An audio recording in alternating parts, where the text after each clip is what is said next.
Welcome to Strategies for Selling Art Online, a summer 2020 pop-up session of the Institute for Cultural Advancement. ICA is the signature multi-tiered professional development program of the Cultural Council for Palm Beach County. It serves cultural organizations and creative professionals, and it's presented by the Cultural Council for Palm Beach County. Our mission is to champion, engage, and grow Palm Beach County's cultural sector, fulfilling the need for arts and cultural experiences.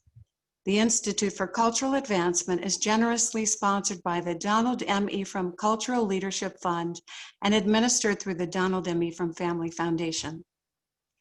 In mid-March of 2020, the COVID-19 pandemic forced arts organizations, performance venues, large festivals, outdoor marketplaces, museums, public galleries, and other cultural venues to close abruptly. As a result, visual artists were separated from the kind of in-person interactions that traditionally lead to the sale of works of art.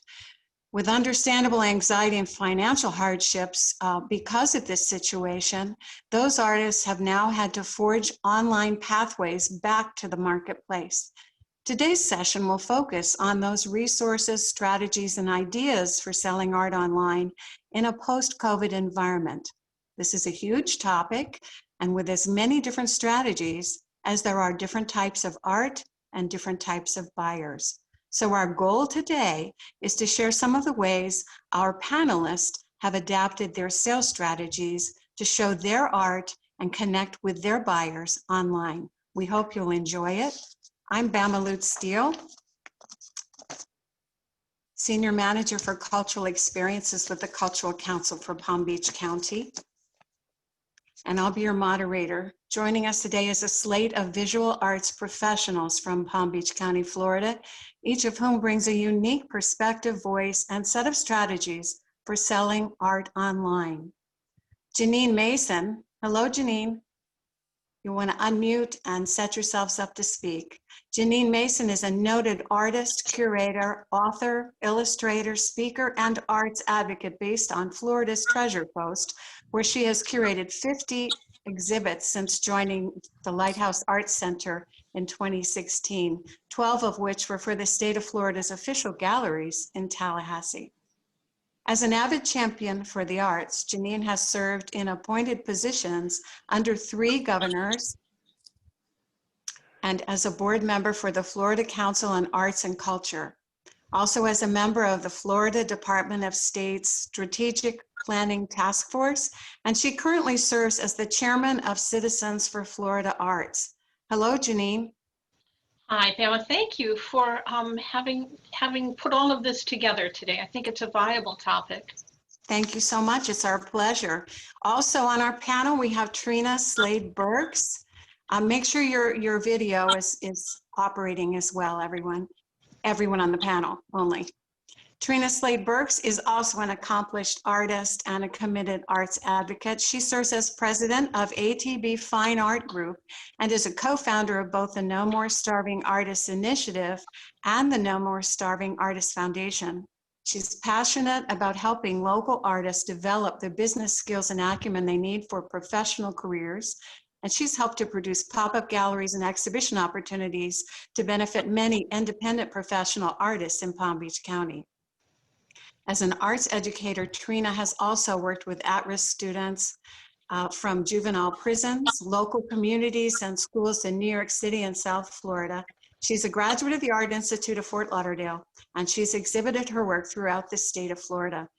Trina also writes poetry and has produced 6 books, including 2 cookbooks, and was recently commissioned by the City of West Palm Beach Art in Public Places Program Committee to be a part of the Commons 15 Artists, 15 Locations, which will launch a new wave of public art in downtown West Palm Beach.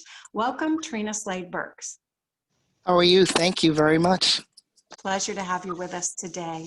Our third panelist is Petrina Easton, a native of Trinidad and Tobago, West Indies, a Caribbean nation noted for its multicultural creative influences, which range from steel pan music to carnival celebrations.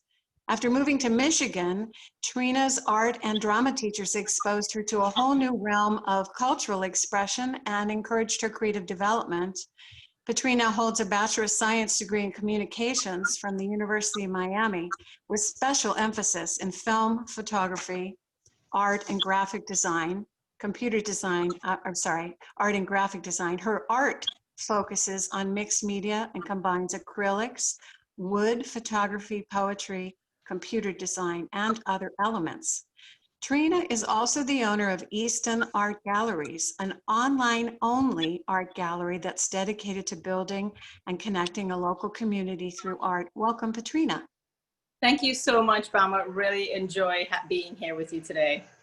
Thank you all. So there are a few steps on slide 3 that we're going to want to take a look at in just a moment. Selling art online is completely different than selling art in traditional ways.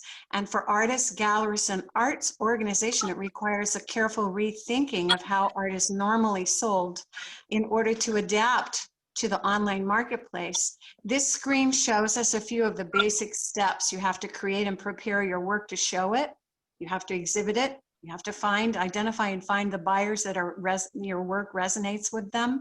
And you have to navigate some kind of transactional situation. So we're going to use these 4 steps as the backbone for our entry into the virtual realm today and see how each of them converts. But before we do that, I'd like to end the screen share and go to our panelists for just a minute.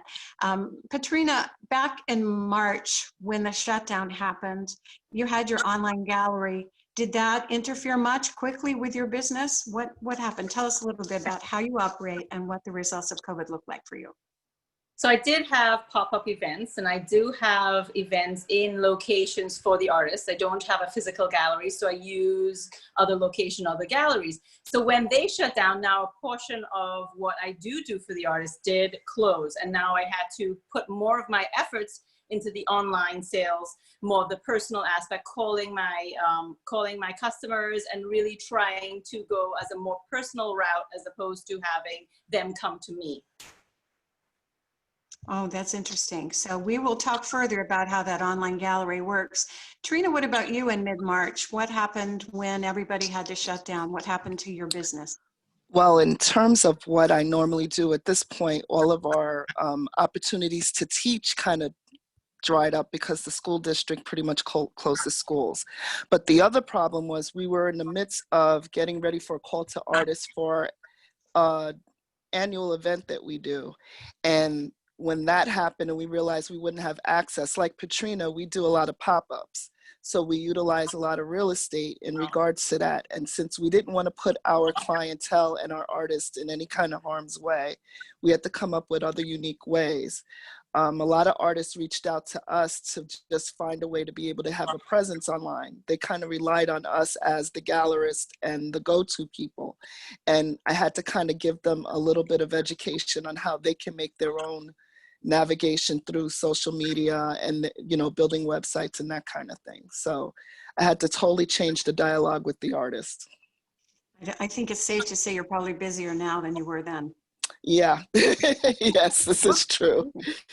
All right. And so Janeen, you're with Lighthouse Art Center Gallery and School. Tell us about what happened to you mid-March when COVID shut us all down.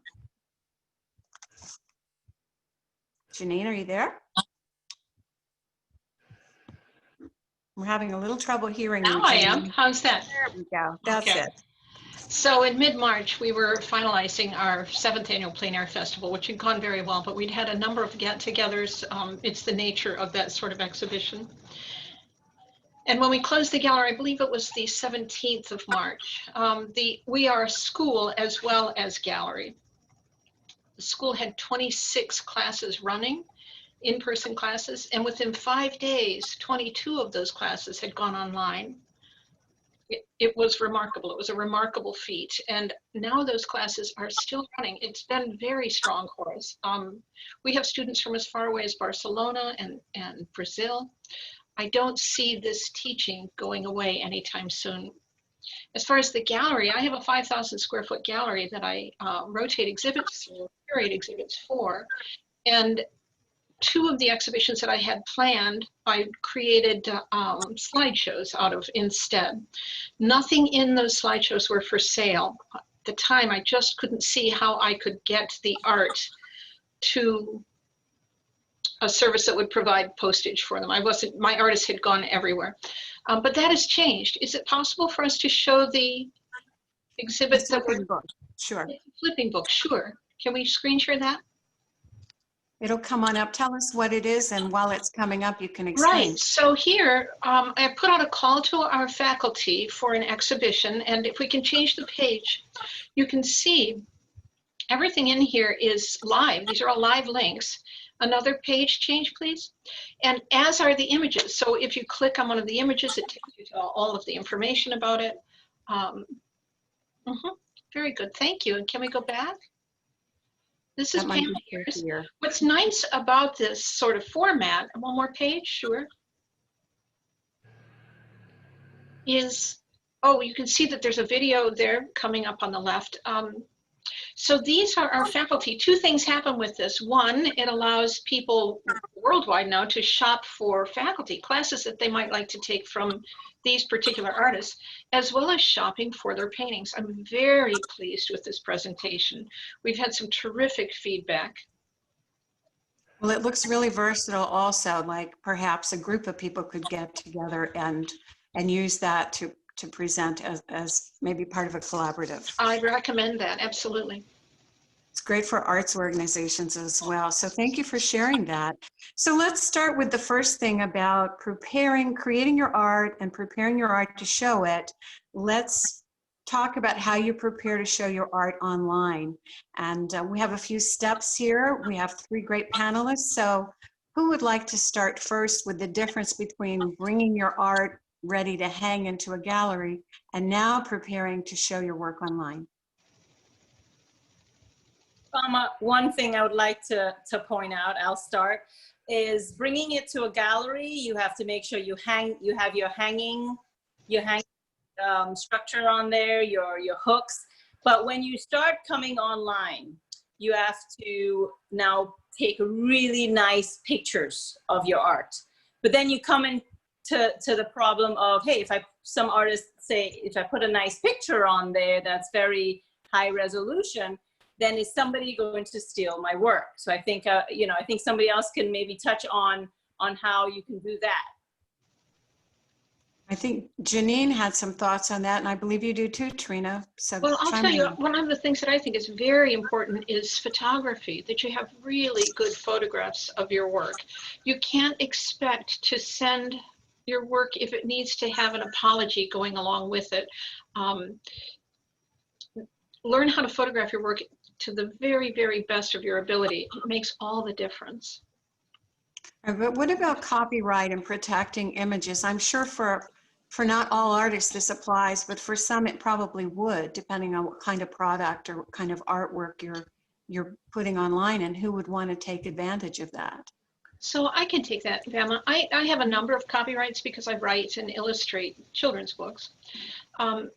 Copyrights are about $50. You can get them online, and you can copyright by volume. You don't have to do individual pieces. Right. So for instance, you could copyright, say, 50 pieces at a time if that's what you wanted to do.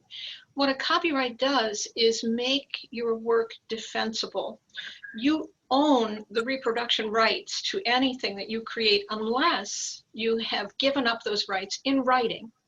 So if you sell a piece of art, it doesn't mean you've sold the copyright. It is still within your ability to create prints or license it for reproduction. You should let your people know, though, that you're planning on doing that. However, if you have a copyright violation, it's very expensive to enforce.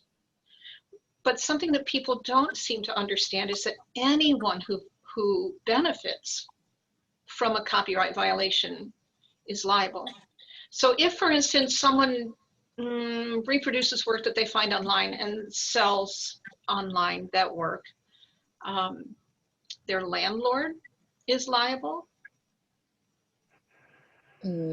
Anyone who is involved in collecting income as a result of copyright infringement. So you can send some pretty powerful cease and desist language and before you have to follow up. Trina, it looks like you some have, thoughts on that. yeah. You I have mean, to- I was just talking to Bama about that. We had an issue with someone, you know, and you see this a lot of times on social media like Facebook, people like a piece of art and they may end up putting it on their page as part of their profile.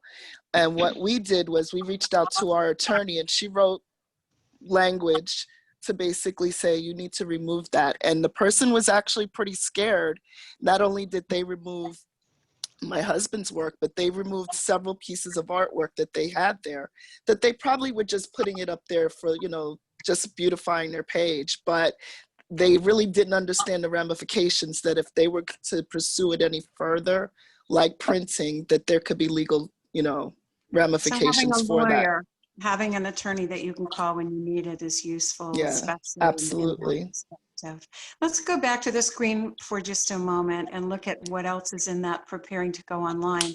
Before we go to the next step, which is deciding where you're going to show it online, let's, for example, shipping and packing and insurance. You're making a sale with someone who's not next to you, who can't come and Right. pick it up at the studio. And you have to think about how they're going to pay you. You have to have a system for that. And you also have to track your art, your catalogs, your descriptions. I'd love for you to look at number 2 for just a moment and briefly a few tips on how to describe your work when the buyer and the viewer, the potential buyer, what do they need to know that you need to make sure is in your descriptions? Anybody?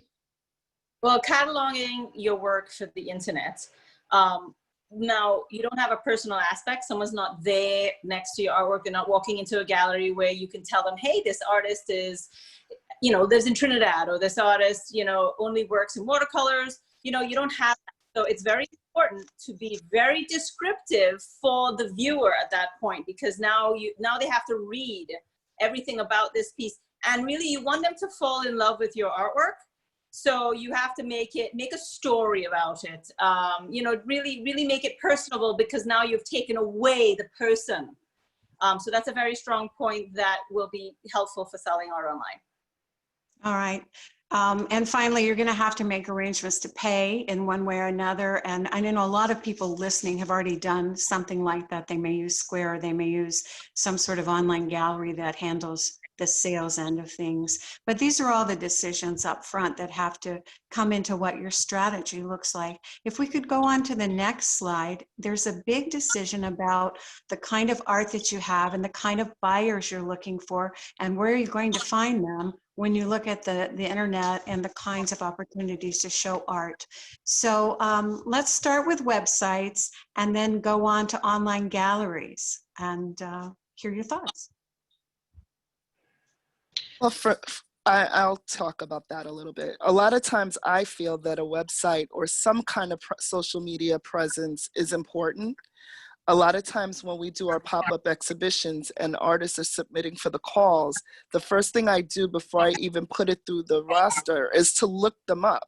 And if I don't see a lot of internet exposure on there, I kind of question what kind of connections they do have with buyers and collectors. So one of the things I think is important, I mean, it may not have to be something like a POS site, but just something where a designer might want to go and look up their content.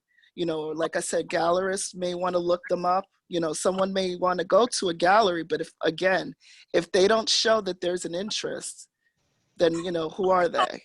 So I think a website is important. It's not crucial, but I think it is important. Seems like a home base for someone looking for that artist. They can Google them and find them easily. Right. Well, something I've noticed that there's a lot of variety in the types of online galleries and the way that they sort the art itself and the artist, whether that's alphabetical or whether that's by classification of one kind or another. Any strategies about identifying yourself within that multitude of art that's on one of these online galleries? How do you stand out? Well, I think I'll touch a little bit on that. One of the things that I have to work very hard on is doing that for the artists, because there is 2 billion artists out there. How do you stand out? So it's, you know, you have to be aware of what's trending, aware of, you know, how you present the work, a good photograph. You have to put a nice description. I mean, just making everything easy and friendly for people looking at it, then they'll take a second look. Or and then making it remember the person is going through so much artwork, they're looking for something specific.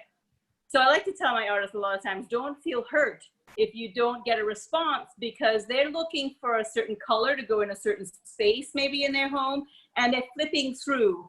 But when, you know, somebody is looking for something and they find in your work that they can identify with and they like, they will stop and they will want to read it, and then they will want to contact you. So maybe those colors are part of what the search terms look like. Mm-hmm. Just Yeah, thinking the customer, sometimes how it's do you like that. fancy? So, you Pamela, know, it's Janeen. You were telling me a story about Trina. Trina, I found this so interesting, the way that you're marketing to sororities. Was that right? yes. So That's brilliant. one of the things that I tackled was the fact, you know, we work with a lot of different organizations, and even though I'm not part of a sorority, I know their basic colors like pink and green and red and white and blue and gold.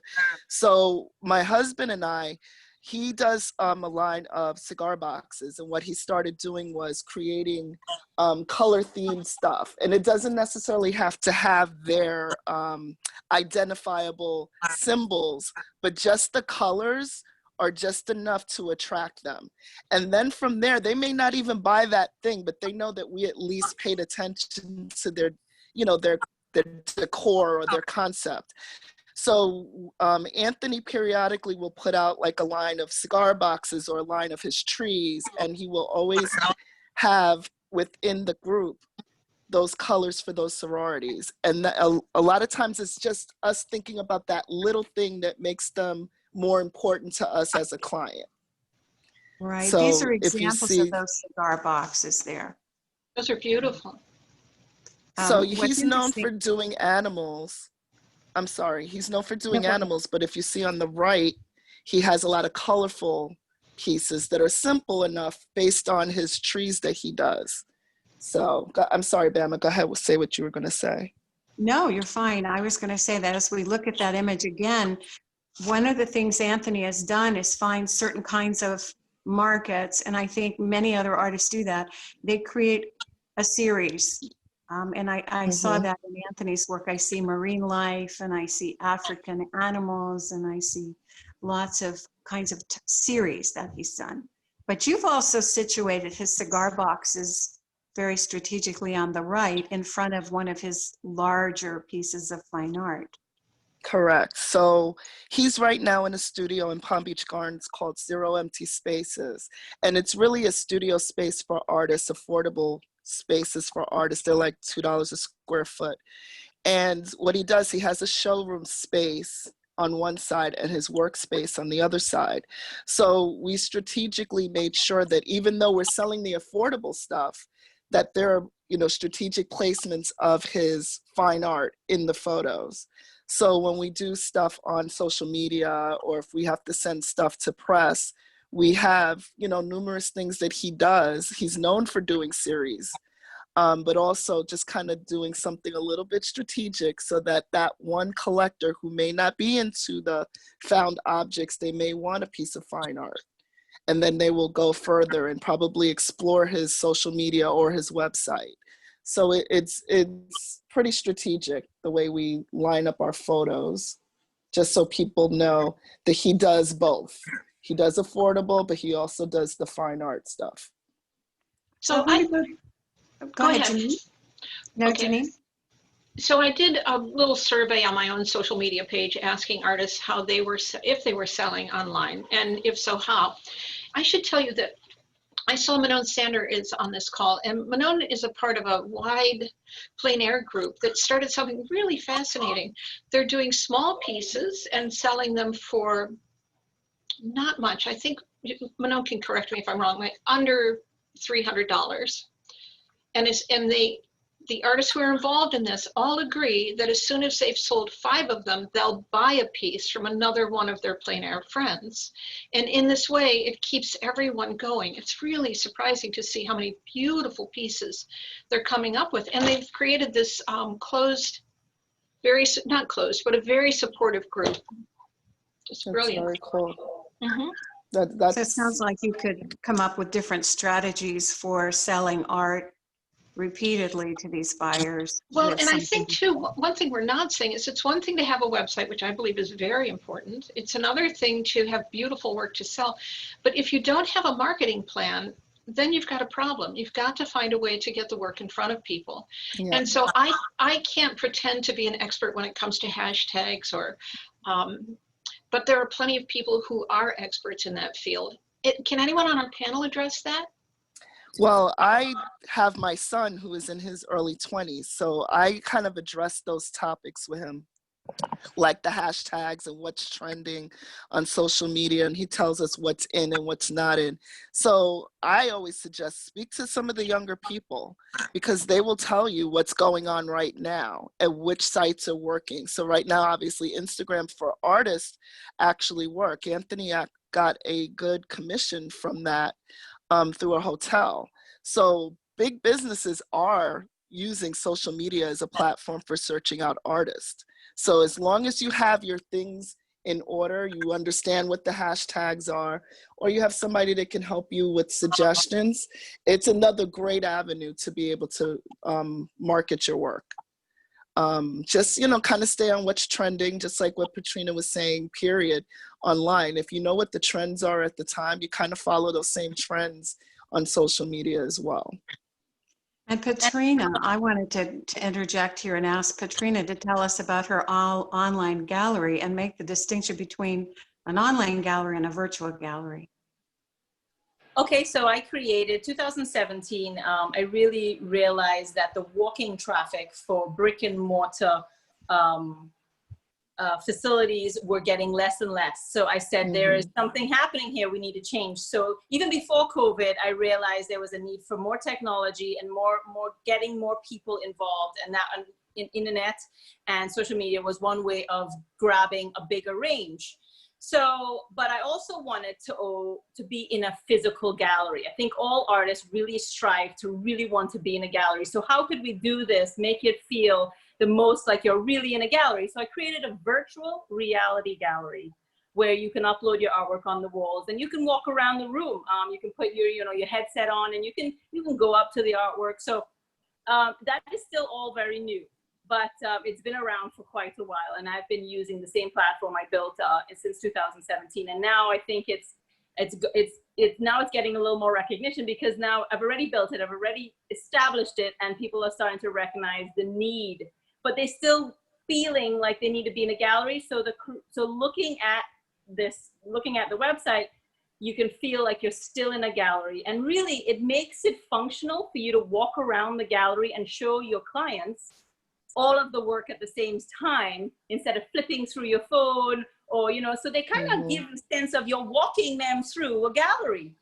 So that's why I wanted to kind of, how can I use the technology that we have available to make it still seem realistic, but then again use technology, and that's why I created this. But the difference with a virtual reality gallery is much different.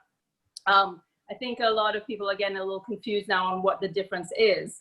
A virtual gallery is you put your pictures up on a flat website that is two-dimensional, and you just see the pictures and the information. Where virtual reality, you have walls, you have things that you walk around, the screen moves through the space. So there's a little difference between virtual and virtual reality. All right, thank you, Petrina. That actually brings up the next point, and our next slide talks about the process of identifying your buyers. Normally, if you're at a gallery opening, you look around the room and you make friends with the people that are looking at your art, and you chat with them and you find out what they like, and you have these opportunities. But in the virtual realm, when you're selling your art online, you sort of have to go about that with a different strategy. And we've listed a few of them here, and we'd love to hear your thoughts on how you go after buyers online and how you connect with them. And I think I'm going to start with you, Trina, because I think you're really good at this. Well, what we do, going back to the whole social media thing, the websites that we have, especially Anthony's, it's more for designers to pick out artwork. So we kind of do that first impression with good photography, like the ladies were saying. And we have a page on our social media platforms, especially Facebook, that explain the artists themselves and what they're doing. So you kind of got to bring them into an experience. So sometimes you want to show that they're working on a new piece of work to kind of get people excited and intrigued in what they're doing. You want to see a completed piece of work once it's done, so you give it some time and show them that they interact with other people. So you may show that one of the pieces have sold, and an excited customer. So that kind of gets people geared on that we are people that work with other people, and then they want to start sending you instant messages, and you want to do some engagement. So always try to follow up with them less than 24 hours. Like if they send you a message, don't leave them hanging. Even if it's something that you don't think you can provide, at least make sure that you connect with them immediately, because if you leave them hanging, they'll lose interest, and then bad information spreads probably faster than good information. They will always say, well, that artist didn't contact me. You don't want that kind of reputation. So always make sure you make that first connection within a good time frame. And then once you do that, then you just build a relationship, learn about what they love, learn about colors, like what we were talking about, learn about what connects them to the art. So sometimes I do that for Anthony, and sometimes Anthony does that for himself. I do that for myself all the time. It's building a relationship with the buyer, potential buyer. Anyone else? I wanted to add how another point on how you can build relationships with your buyers. Now, you meet people, you get their business card, they have the email addresses. Now you have to collect all those email addresses and put out a post. So, I just finished this work, and you send it out to all those old customers, all your friends, all the people you meet. So business cards actually are very important. That's how I've gained a lot of clientele, because I just gather all these information, and my email lists get to be really big. And you don't know where anybody's going to come from, what they're going to like. Right. So it's very important to collect their phone numbers and emails as best as you can. Yeah. So we do a large mail out one day a week. It's a huge list of people. And then we have quite a social media presence on Instagram as well as Facebook. And we're constantly talking about what we have, what's coming, where we're headed. What I love about the flipping book, back to that, is that it allows our members and our clientele to share our information with others. So just like the classes where we've now got students from all over, we're also getting clients and customers from all over. It's a great marketing tool. There's an old adage in the sales world that has nothing to do with art, but in a way it does have something to do with what we're talking about today. It's the ABC, always be closing. So let's go to the last slide, which is really about making some money, some sales, some commissions, kind of working a deal out and thinking through that process in an online setting. It's a little bit different there. You have to think about what you were saying, Janeen. There's number 4, to communicate regularly, but also to really think about different price points. What's the point of entry for that buyer? Where can you get them first? And who can you go to market another sale? Probably the person that you sold to. This is from the Council of West Palm Beach. Can you mute, please? There he is. He's muted. Okay. Thank you. The point being that you want to make yourself findable, and you want to always build on those relationships. So let's talk about briefly how you're going to track those sales in an online realm. That's a job unto itself. Where's your work? Who bought what? Who can you go back to sell the next piece? Well, I come from a sales background, so I worked in retail for a very long time. So one of the things I always was big on was taking their information, like Petrina was saying about getting those phone numbers, getting that contact information. So I follow up with that. So that's just natural. But the other thing is, when we do our certificate of authenticity, we also have a log of that information. So we have what person purchased that work, when they purchased it, what series did it come from, all those important little key things. So when something comes up, if we're creating something new from the same series or something similar, we go to that file of information. And it's basically as simple as an Excel spreadsheet. You just keep updating it and putting more information, and that's what's worked for us. We try to keep it simple, but that's just something that I naturally did for so long, being in they blocked retail. me. Have any of you had some success with commissions? Oh yeah, yes. Tell us a little bit about how you would online kind of connect with people for commissions. So a lot of times they may vibe towards a specific series of work or a style of work, and then it goes back into knowing what their theme is, if it's for over their couch or if it's something specific. So with the Hilton Hotel, what we did was they went through all of my husband's Instagram photos, just like something specific, and the style of the trees worked for them.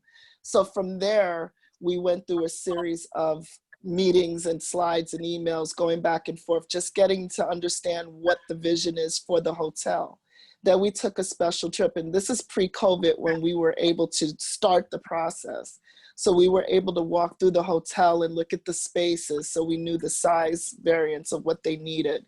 Again, constant phone calls, constant staying on top of it. And from there, that's when we built what they actually wanted. So they ended up getting a commission piece. It was exclusive for them. And then they also purchased something out of the portfolio to kind of balance the idea of this particular artist. So it's knowing what they want. I want to make one point on that, Trina.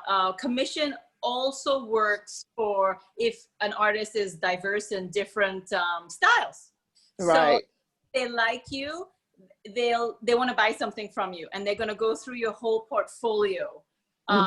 So, you know, so commission could also work in that aspect, where for me, I have a lot of artists. So if a customer calls me, they tell me what they want. So it's kind of is like a commission, because I have to vision all my artists and all their different works and bring to them what they're looking for. And that's a commission. So it also works in your portfolio, artist portfolio. If you have you have other pieces, don't be afraid to show people, because they want to support you, and they'll buy something maybe in a different style that you do have. Let's take a look at the screen share on slide 10 about maximizing your opportunities with buyers. I think that's what we've been talking about. And then we've put together some resources for you. Tracking your results is going to be critical. Customizing, licensing your work. Has anyone done sort of more saleable price point prints or something like that? I've done quite a bit of licensing before I came here to the Lighthouse Arts Center. There's a wonderful book, by the way, that I would recommend. You might want to write this down. It's called Licensing Art and Design, and it's by Karen R. Leland, Leland. She has some sample contracts in there. And so the licensing world can be very good to you. It's another thing where you have to be very careful about what you're signing or what you're agreeing to. And they're always in the market for new. So it's not something that you can, I've had the top selling 1,000 piece puzzle worldwide for about 10 years, which was wonderful. But in order to make a living, I needed 12 of those, not just one. So it's interesting. It's a lot of work, but it can be a lot of fun, and the exposure is terrific. Well, I think that's something everybody should give some thought to. At this time, online, people are always looking for the next most interesting kind of fun, this makes me happy image. And if that is something that you have among your portfolio, is there a way for you to then maximize that image and turn it into something that's more marketable to the masses in a way, at least for now, because people need to make money. They need to sell things. May I say something pretty quickly about that? The market is always looking for good, right? They're always interested in whatever is next. And so don't be afraid of contacting. If you see work presented somehow that is similar to something that you're doing, don't be afraid to contact the company and find out how they acquire their art. It's a simple question. Yep. And if you discover that they license the art, then you have something you can talk to them about. And Grandma, that book can is a great Can tool. I say something, please?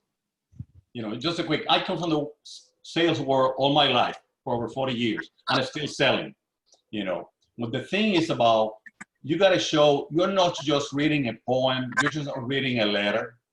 Is you have the passion that you have or you're bringing. Not everybody knows all the work that you put behind that. Yes. Not everybody can conceptualize all that effort and all that they're putting in there. But it's about how you communicate that, you know, and that passion that you show for that you have is going to make the other person fall in love with that art that you're bringing. And that's going to make them, yes, I want it, and I want to have, not now, I want to have it yesterday. Right. It's about how they perceive it, how they see it.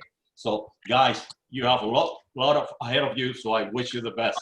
Thank you. Thank you. Thank you.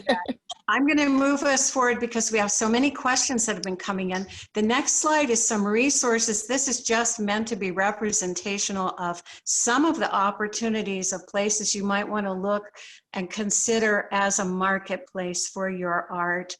There's a disclaimer at the bottom, which are cautious words that Janeen mentioned earlier. Read the fine print, find out what the actual terms are before you sign a contract or subscribe.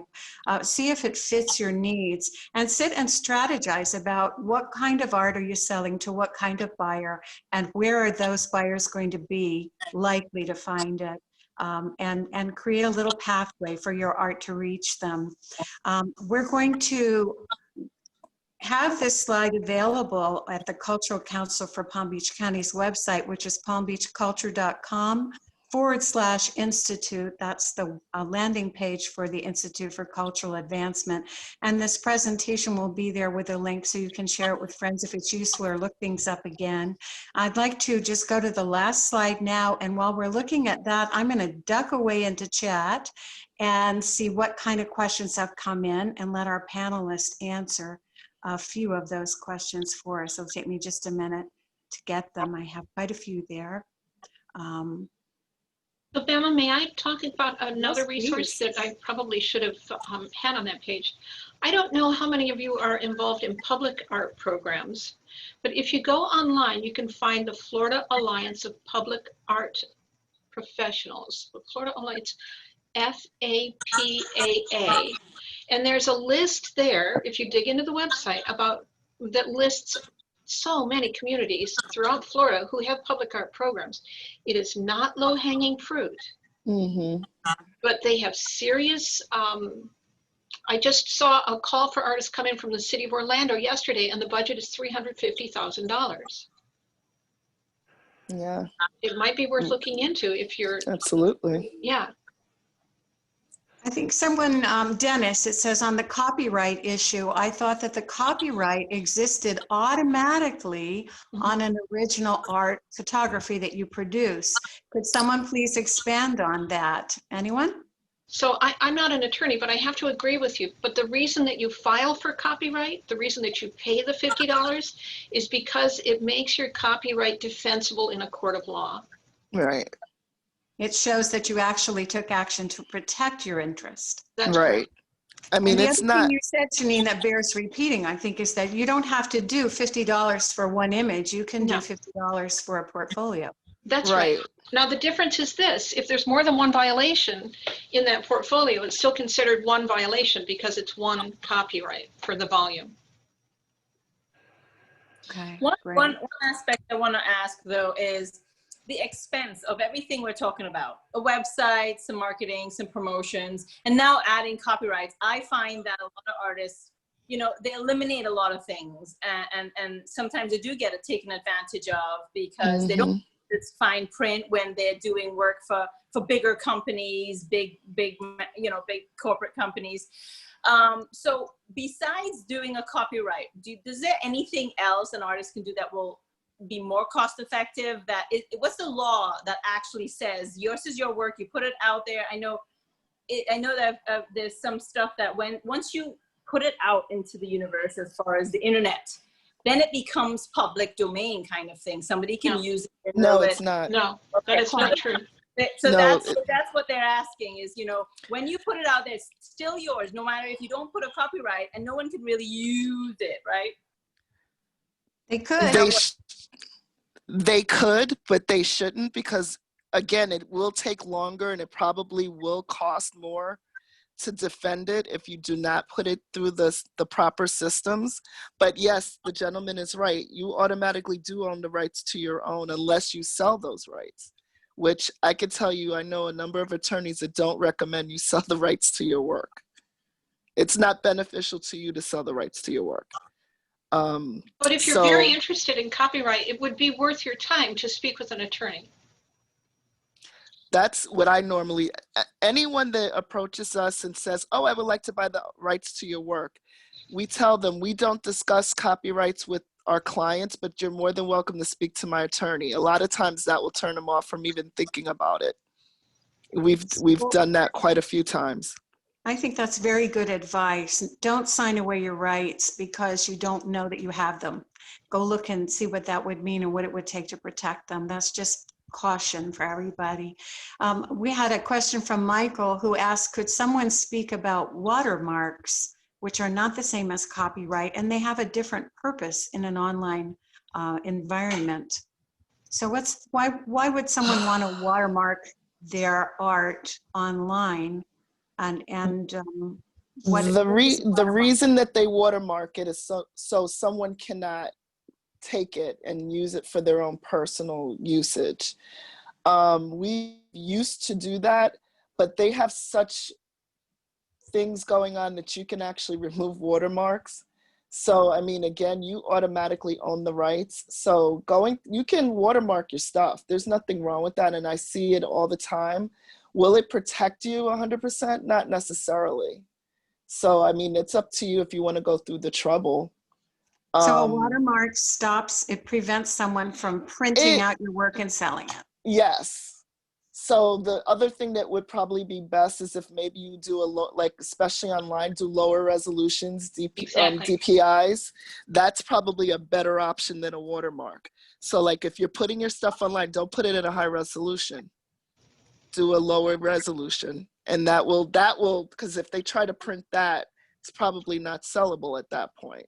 Right. So that's a better option than even going through the trouble of a watermark. That's my opinion anyway.